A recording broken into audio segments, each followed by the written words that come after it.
wabarakatuh. Kami dari kelompok 3 akan mempresentasikan tentang perencanaan program pengembangan ekstrakurikuler di sekolah dasar. Saya Irna Sukmawati sebagai moderator dan di samping saya Nandi Rizky Aristi. Saya Aisyah Malia.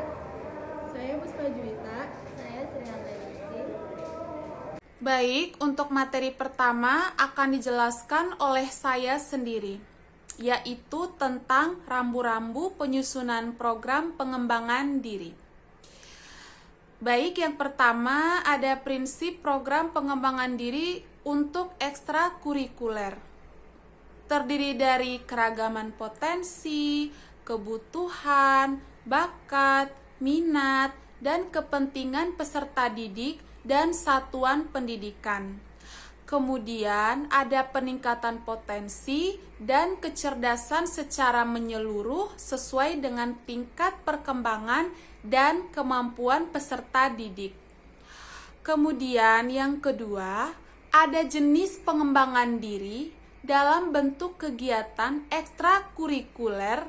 Jenis pengembangan diri dalam bentuk kegiatan ekstrakurikuler ini menguraikan tentang pengelompokan kegiatan-kegiatan ekstrakurikuler yang dapat diakomodasi oleh satuan pendidikan berdasarkan kebutuhan, bakat, minat peserta didik disesuaikan dengan kondisi satuan pendidikan. Kemudian yang ketiga, adanya langkah-langkah penyusunan program kerja setiap bentuk kegiatan ekstrakurikuler. Kemudian yang keempat, kriteria dan aturan pelaksanaan setiap jenis pengembangan diri dalam bentuk kegiatan.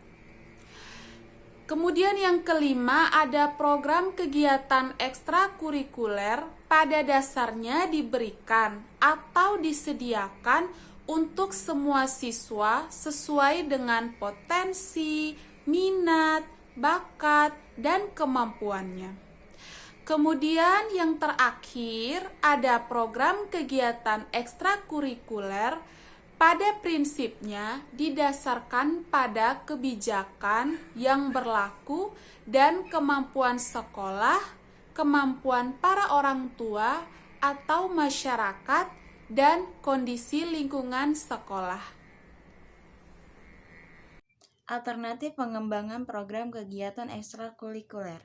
Terdapat 3 alternatif pengembangan program kegiatan ekstrakurikuler, antara lain 1. Alternatif 1, top down. Alternatif ini adalah di mana sekolah menyelenggarakan atau membuat program ekstrakurikuler dalam bentuk jenis-jenis kegiatan yang sekiranya dibutuhkan siswa.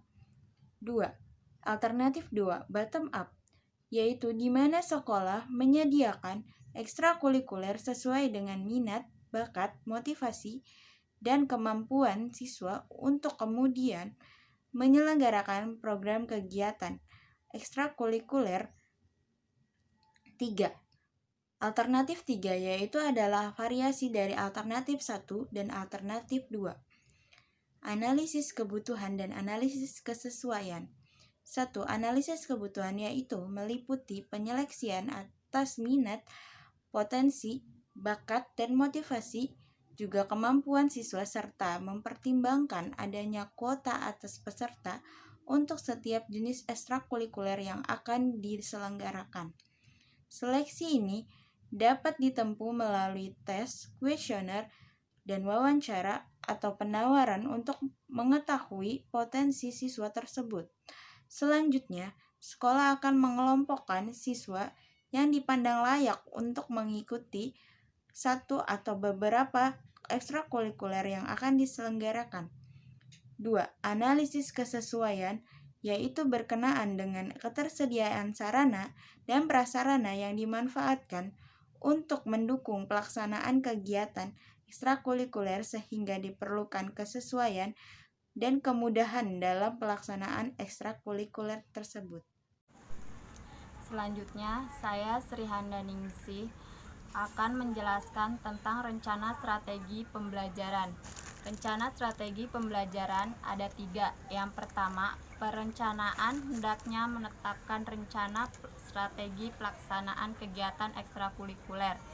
Yang kedua, rencana strategi pelaksanaan hendaknya menjelaskan siapa yang bertanggung baik terhadap keseluruhan program kegiatan ekstrakurikuler ataupun terhadap jenis kegiatan yang akan dilaksanakan. Yang ketiga, perencanaan strategi mencakup perencanaan waktu, tempat, fasilitas, sumber, bahan, jaringan, tenaga lainnya, dan besaran alokasi dan sumber daya. Selanjutnya, pembiayaan. Pembiayaan merupakan kegiatan yang berkaitan dengan pengadaan fasilitas, biaya latihan, dan juga biaya operasional serta pemeliharaan terhadap kegiatan ekstrakurikuler. Pembiayaan ini juga merupakan bagian terpenting guna terlaksanakannya penyelenggaraan kegiatan ekstrakurikuler. Baik, saya Aisyah Amalia. Di sini saya akan menjelaskan materi mengenai observasi kegiatan ekstrakurikuler ke sekolah. Observasi kegiatan ekstrakurikuler ke sekolah terbagi menjadi 2. Yang pertama yaitu penugasan kegiatan observasi, yang kedua yaitu materi kegiatan observasi. Penugasan kegiatan observasi terbagi menjadi 3 langkah. Langkah yang pertama yaitu memilih atau mencari satu sekolah. Biasanya jika kita ingin melakukan suatu observasi, langkah pertama yang kita lakukan adalah memilih atau menentukan sekolah yang ingin kita tuju. Karena kalau tidak ada objek penelitian atau sasaran penelitian, nah bagaimana kita mau melakukan observasi? Jadi ketika kita ingin melakukan suatu observasi, langkah pertama yang kita lakukan adalah memilih atau mencari satu sekolah. Langkah yang kedua yaitu membuat surat izin dan keterangan dari sekolah. Surat sebagai sarana pemberitahuan izin seseorang untuk melakukan suatu kegiatan tertentu, atau bukti formal yang menandakan seorang peneliti benar-benar ingin melakukan penelitian. Yang ketiga yaitu melakukan survei terhadap penyelenggaraan ekstrakurikuler olahraga di sekolah tersebut. Penentuan lokasi yang aman untuk kegiatan ekstrakurikuler sangat penting untuk dilakukan. Penentuan lokasi yang aman untuk kegiatan ekstrakurikuler sangat penting untuk dilakukan. Untuk itu, kita perlu melakukan survei terhadap penyelenggaraan ekstrakurikuler agar semua tujuan dapat tercapai. Yang kedua yaitu materi kegiatan observasi. Materi kegiatan observasi terbagi menjadi 8 langkah. Langkah yang pertama yaitu proses seleksi atau penelusuran potensi bakat dan minat siswa. Yang kedua yaitu ada penentuan kegiatan ekstrakurikuler. Yang ketiga, kegiatan ekstrakurikuler yang dilaksanakan. Yang keempat yaitu susunan organisasi pembina ekstrakurikuler. Yang kelima yaitu waktu dan tempat kegiatan ekstrakurikuler. Yang keenam yaitu pelaksanaan program ekstrakurikuler meliputi program latihan dan sarana prasarana pendukung. Yang ketujuh yaitu pembiayaan program ekstrakurikuler meliputi sumber dana, besarnya dana setiap kegiatan ekstrakurikuler per semester atau per tahun. Yang terakhir yaitu evaluasi kegiatan ekstrakurikuler meliputi cara penilaian dan pelaporan kegiatan ekstrakurikuler. Nah, selanjutnya yaitu ada sistematika program ekstrakurikuler. Di sini sistematika program ekstrakurikuler terbagi menjadi 3, yaitu yang pertama pendahuluan, yang kedua penjelasan kegiatan ekstrakurikuler, yang ketiga penutup. Untuk pendahuluan terbagi menjadi 3, yaitu yang pertama latar belakang, yang kedua tujuan, yang ketiga jenis kegiatan ekstrakurikuler. Untuk penjelasan kegiatan ekstrakurikuler terbagi menjadi 9 langkah. Yang pertama yaitu deskripsi program kerja, yang kedua hasil yang diharapkan, Yang ketiga, pengorganisasian pelaksanaan program kerja. Yang keempat, waktu pelaksanaan program kerja. Yang kelima, pembina atau pelatih. Yang keenam, jumlah anggota. Yang ketujuh, pembiayaan. Yang kedelapan, tempat, sarana, dan prasarana. Yang kesembilan atau yang terakhir yaitu penilaian. Nah, untuk penutup di sini terbagi menjadi dua, yaitu kesimpulan dan saran. Assalamualaikum warahmatullahi wabarakatuh. Perkenalkan, nama saya Nandipa Rizkia Adisti. Baik teman-teman, di sini saya akan menjelaskan tentang evaluasi program ekstrakurikuler. Di mana yang dimaksud dengan evaluasi program ekstrakurikuler itu adalah untuk mengumpulkan data atau informasi mengenai bagaimana tingkat keberhasilan yang telah dicapai oleh siswa. Di mana di dalam evaluasi program ekstrakurikuler tersebut terdapat penilaian, di mana penilaian tersebut dapat dilakukan sewaktu-waktu untuk menetapkan tingkat keberhasilan siswa pada tahap dan waktu tertentu, di mana penilaian tersebut berkaitan dengan proses dan hasil kegiatan yang telah dilakukan dalam kegiatan ekstrakurikuler. Kemudian, di dalam penilaian program ekstrakurikuler ini menekankan pada penilaian atau tes tindakan di mana hal tersebut dapat mengungkapkan tingkat perilaku belajar atau kerja siswa.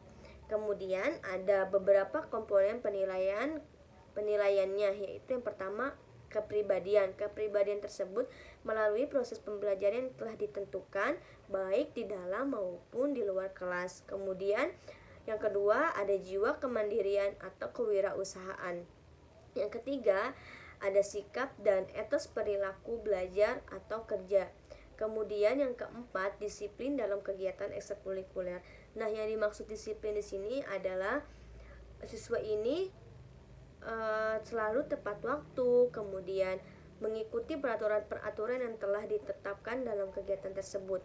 Kemudian yang kelima, mampu berkomunikasi dan memecahkan masalah. Artinya siswa tersebut dapat berinteraksi dengan teman sebayanya atau satu sama lain. Kemudian memecahkan masalah, artinya sebagai contoh ketika di dalam kegiatan tersebut terdapat masalah, siswa tersebut mampu memecahkan masalah tersebut, kemudian mampu memberikan pendapat mengenai pendapat yang ada pada dirinya. Kemudian yang terakhir, mempunyai partisipasi aktif dalam kegiatan ekstrakurikuler yang dilakukan. Artinya siswa tersebut ikut serta dalam kegiatan tersebut. Baik teman-teman, sekian yang dapat saya sampaikan. Kurang lebihnya mohon maaf. Wassalamualaikum warahmatullahi wabarakatuh. Sekian presentasi dari kelompok kami.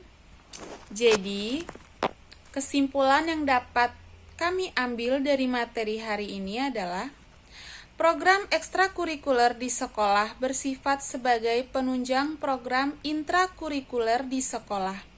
Dengan disediakannya program ekstrakurikuler oleh satuan pendidikan, diharapkan dapat dijadikan wadah untuk menyalurkan minat, bakat, hobi, kepribadian, dan kreativitas siswa yang dapat dijadikan sebagai alat untuk mendeteksi talenta siswa dan didesain secara profesional sehingga dapat menjadi wahana dalam melahirkan bakat terbesar dalam diri siswa, membentuk karakter positif pada siswa, dan tempat aktualisasi diri pada siswa.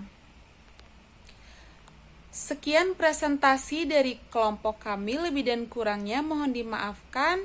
Saya akhiri dengan mengucapkan wabillahi taufik wal hidayah. Wassalamualaikum warahmatullahi wabarakatuh.